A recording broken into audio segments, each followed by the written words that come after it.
En los últimos 70 años, las balas de uso militar y civil han pasado por una gran evolución. Pues verás, a comienzos del siglo XX, lo más común en el mundo armamentístico era encontrarte con balas de gran calibre y peso. Y es que esto estaba presente tanto en pistolas, rifles, así como también en fusiles. Y es que un ejemplo perfecto de esto que te estoy mencionando son los calibres 45 SP, diseñado para pistolas, y el cartucho 3006 Springfield, usado principalmente en armas largas. Claro que ambos cartuchos fueron de los más usados en los dos grandes conflictos a escala mundial, que claramente son conocidos por su gran potencia y poder de parada, pero algo que resalta bastante a simple vista es su gran tamaño. No obstante, esta característica ya no es algo que se busque en las balas actuales, o no al menos en los sectores como el militar y el civil para la defensa, pues actualmente se ha optado por cartuchos de un menor tamaño, así como también de un menor calibre. Y para que te des una mejor idea de esto, esta es una comparativa de tamaños entre el cartucho estándar del ejército estadounidense hace 74 años frente a su cartucho estándar actual. Pero todo esto no es una casualidad, pues los ingenieros armamentísticos década tras década han buscado diseñar cartuchos cada vez de un menor calibre y tamaño. Lo que nos lleva a la siguiente pregunta: ¿por qué las balas actuales son más pequeñas que las balas de los años 40?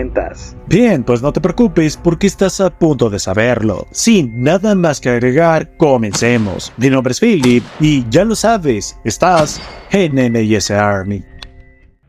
Y es que para comprender el porqué de las balas actuales, primero debemos conocer un poco sobre el pasado de estas. Pues durante comienzos del siglo XX, la mayoría de los ejércitos en el mundo empleaban cartuchos de gran tamaño en sus rifles estándar. Pues por ejemplo, el Imperio Ruso empleaba en su Mosin Nagant al cartucho 7,62 x 54 milímetros. Alemania usaba en su Gewehr M98 al 7,92 x 57 milímetros Mauser, o incluso los italianos llevaban en sus rifles Carcano al cartucho 7,92 x 51 milímetros Carcano, por lo que, a grandes rasgos, la mayoría de los rifles de servicio en este periodo empleaban balas de calibre que iban de los 7 a 8 milímetros, los cuales, cabe destacar, eran extremadamente potentes, por lo que estos podían alcanzar objetivos a distancias mayores a los 500 metros, motivo por el que muchos de estos rifles se popularizaron bastante entre los francotiradores de la época. Pero, ¿por qué se empleaban balas tan grandes en este periodo? Bueno, pues para responder esta pregunta debemos considerar varios factores, y el primero es que este tipo de cartuchos conservaban un buen equilibrio de potencia y retroceso, ya que si bien el disparo de alguno de estos rifles generaba un gran retroceso, la realidad es que este aún era controlable, pues estos rifles todavía eran de cerrojo, los cuales se caracterizan por ser muy precisos, pues al momento de que disparan no existe otro elemento dentro del rifle que se pueda mover durante un disparo. El motivo número 2 era su balística y eficacia, y es que hay que recordar que durante aquellos años la creencia popular en el mundo armamentístico era que entre mayor fuera el tamaño de la bala, mayor sería su poder de parada, y como estos cartuchos podían derribar a un hombre hasta los 500 metros, pues no había nada que discutir. Ya por último tenemos el tercer motivo, y esa fue la experiencia y tradición de los militares,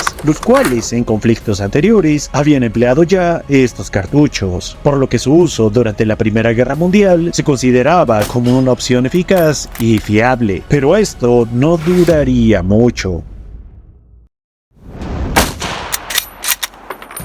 Porque aunque sí, los rifles de cerrojo habían sido el armamento estándar de la infantería durante la Primera y Segunda Guerra Mundial, la realidad es que la llegada de los rifles semiautomáticos y de los subfusiles estaba cambiando el campo de batalla. Pues, por ejemplo, durante la Segunda Guerra Mundial, subfusiles como el MP-40, el PPCH o el STG-44 tomaron mucho más protagonismo dentro de la infantería, pues estos tenían la característica de que podían ser disparados cartuchos, tanto de forma automática como semiautomática. Pero había un problema, y ese era que para controlar el retroceso de su disparo, la mayoría de estos debían emplear cartuchos diseñados para pistolas, tales como el 7,62 Tokarev, el 9 mm Parabellum o el 45 ACP, los cuales no se caracterizaban por una gran precisión a largas distancias. Ahora, por otro lado, los ejércitos tenían a los rifles semiautomáticos, como el M14, el DCKS y el M1 Garand,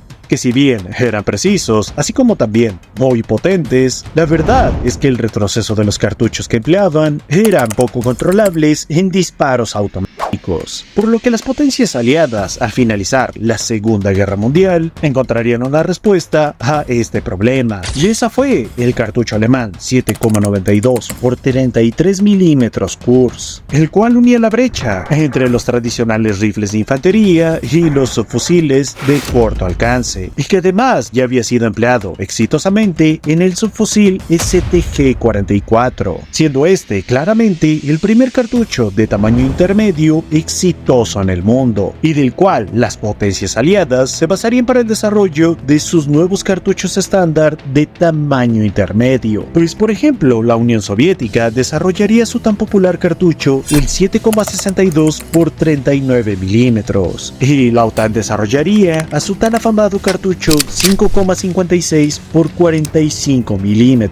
el cual, cabe destacar, era mucho más pequeño que los cartuchos anteriormente empleados por los países de la OTAN. Pero, ¿por qué se tomó esta opción de usar balas más pequeñas? Bueno, pues como ya te mencioné anteriormente, esta acción fue necesaria para poder cubrir las necesidades de la guerra moderna, pues la infantería requería de rifles de asalto con un gran poder de fuego, pero estos debían contar con un retroceso muy manejable, por lo que la opción más viable era emplear balas más pequeñas. La segunda razón de esto es que al ser los rifles de asalto en su mayoría automáticos, estos requerían de una mayor capacidad de carga, algo que por supuesto no hubiera sido tan viable con cartuchos de calibre de 7 u 8 milímetros de inicios del siglo XX, lo que además fue mucho más sencillo de resolver con los cartuchos de tamaño intermedio, pues estos no solo permitían un mayor número de balas en el cargador por ser más compactos, sino que también demostraron ser mucho más ligeros, por lo que prácticamente permitían llevar el doble o triple de balas en un cargador junto con un mucho menor peso. Ahora bien, también tenemos que tomar en cuenta que esta decisión se tomó porque el retroceso de los cartuchos intermedios era mucho más controlable, lo que por ende se traducía en que los soldados debían entrenar con menos balas y menos tiempo para poder dominar el retroceso de sus rifles y conservar una buena puntería, algo que por supuesto era de vital importancia, pues recordemos que esta transición de cartuchos se dio durante los años 1940 y 1980, el cual fue el pleno auge de la Guerra Fría. Ya por último tenemos que durante estos años las potencias militares se percataron de que la mayoría de los combates armados de la época se desarrollaban en una distancia máxima de 300 a 400 metros, por lo que ya no había lugar para los cartuchos de alcance efectivo mayor a los 600 metros, o no al menos para ser usado como el cartucho estándar de la infantería. Y es que esta tendencia de los cartuchos de menor calibre y tamaño se nota cada vez más, pues el desarrollo de cartuchos como el 5,7 por 28 milímetros usados por el P90 y la 5.7 o el 5,45 por 39 milímetros ruso, que a pesar de que estos cartuchos no tienen tanto protagonismo actualmente en el campo de batalla, sí que podríamos decir que marcan una tendencia de lo que podríamos esperar en un futuro de los cartuchos militares. Pero en fin, dime tú qué opinas de este tema,